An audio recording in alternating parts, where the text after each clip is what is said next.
Welcome, friends. It is I, your host, Last and it's time for our Sunday special. And this Sunday special is going to be Warframe Update 8 plus poetry.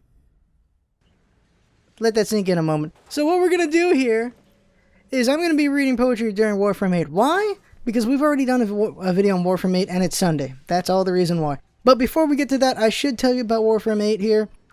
Now, they've made some nice improvements here. One of the problems that Warframe had was that it was very samey. Every map looked this damn same thing. They've added more maps to it, so everything looks even better, more expansive. There's like ships and stuff. It looks even better. It really does. Warframe 8, with these updated maps, look a lot better. They look less samey, and that's good.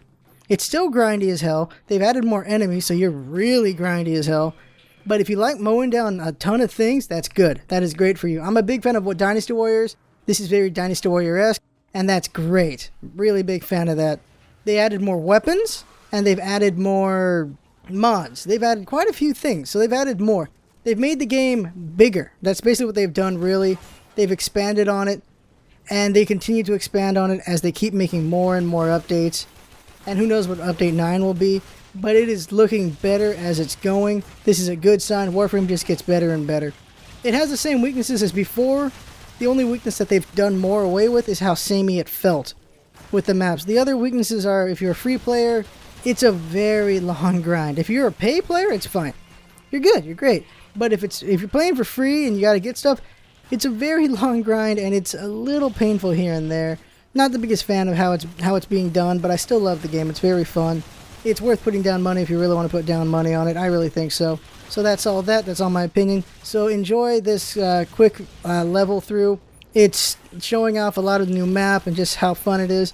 They did get rid of the ability to slide from midair after sliding a first time, which I'm sad about. That was fun to do. Just bobsledding the entire map was something I enjoyed a lot, but they took that out. But it is what it is. So I'm going to be rating, and you best stay for this.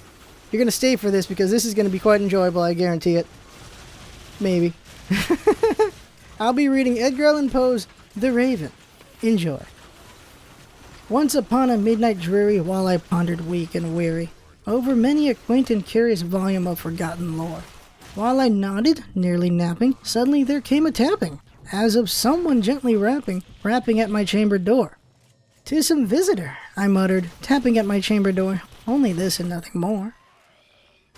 Distinctly I remember it was in the bleak December, and each separate dying ember wrought its ghost upon the floor.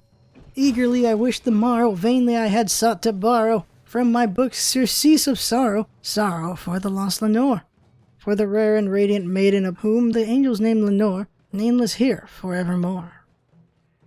And the silken, sad, uncertain rustling of each purple curtain thrilled me, filled me with fantastic terrors never felt before, so that now to still the beating of my heart I stood repeating, "'Tis some visitor entreating entrance at my chamber door.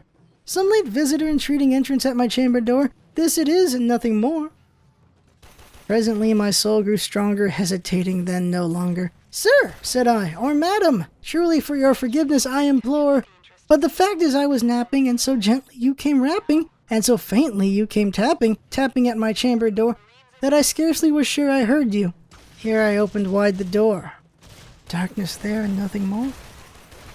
Deep into the darkness peering, long I stood there, wondering, fearing, doubting, dreaming dreams no mortal ever dared to dream before. But the silence was unbroken and the stillness gave no token. The only word there spoken was the whispered word, 'Lenore?' This I whispered, and an echo murmured back the word, 'Lenore!' Merely this and nothing more. Back into the chamber turning, all my soul within me burning, soon again I heard a tapping, something louder than before.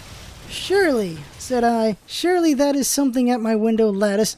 Let me see then what thereat is, and this mystery explore. Let my heart be still a moment, and this mystery explore. 'Tis the wind and nothing more.' Upon here I flung the shutter, when with many a flirt and flutter, in there stepped a stately raven of the saintly days of yore. Not the least obeisance made he, not a minute stopped or stayed he, but with mine of lord or lady, perched above my chamber door, perched upon a bust of Pallas just above my chamber door, perched and sat, and nothing more. Then this ebony bird beguiling my sad fancy into smiling, by the grave and stern decorum of the countenance it wore. Though thy crest is shorn and shaven, thou, I said, art sure no craven, ghastly grim and ancient raven, wandering from the nightly shore. Tell me what the lordly name is on the night's Plutonian shore. Quoth the raven, nevermore. Much I marveled this ungainly fowl to hear discourse so plainly, though its answer little meaning, little relevance bore. For we cannot help agreeing that no living human being ever yet was blessed with seeing bird above his chamber door, bird or beast upon the sculptured bust above his chamber door, with such a name as nevermore. But the raven sitting lonely on that placid bust spoke only that one word, as if his soul in that one word he did outpour. Nothing further than he uttered, not a feather than he fluttered, till I scarcely more than muttered, other friends have flown before. On the morrow he will leave me as my hopes have flown before. Then the bird said nevermore. Startled at the stillness broken by reply so aptly spoken, doubtless, said I, what it utters is only stock and store, caught from some unhappy master whom unmerciful disaster followed fast and followed faster, till his songs one burden bore, till the dirges of his hope that melancholy burden bore, of never, nevermore. But the raven still beguiling all my sad soul into smiling, straight I wheeled a cushioned seat in front of bird and bust and door. Then upon the velvet sinking I betook myself to linking fancy unto fancy, thinking what this ominous bird of yore, what this grim, ungainly, ghastly, gaunt, and ominous bird of yore meant in croaking nevermore. Thus I sat engaged in guessing, but no syllable expressing to the fowl whose fiery eyes now burned into my bosom's core. This and more I sat divining, with my head at ease reclining on the cushion's velvet lining that the lamp gloated o'er, but whose velvet violet lining with the lamplight gloated o'er she shall press on nevermore.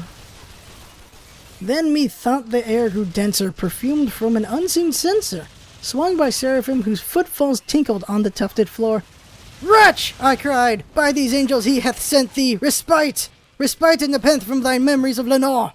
Quaff, oh quaff this kind nepenthe and forget this lost Lenore.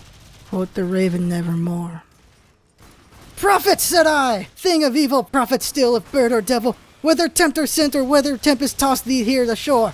Desolate, yet all undaunted, on this desert land enchanted, on this home by horror haunted, tell me truly I implore, is there balm in Gilead? Tell me I implore. Quoth the raven nevermore. Prophet, said I, thing of evil, prophet still, if bird or devil, by that heaven that bends above us, by that God we both adore, tell this soul with sorrow laden, if within the distant Aidenn it shall clasp a sainted maiden, whom the angels name Lenore.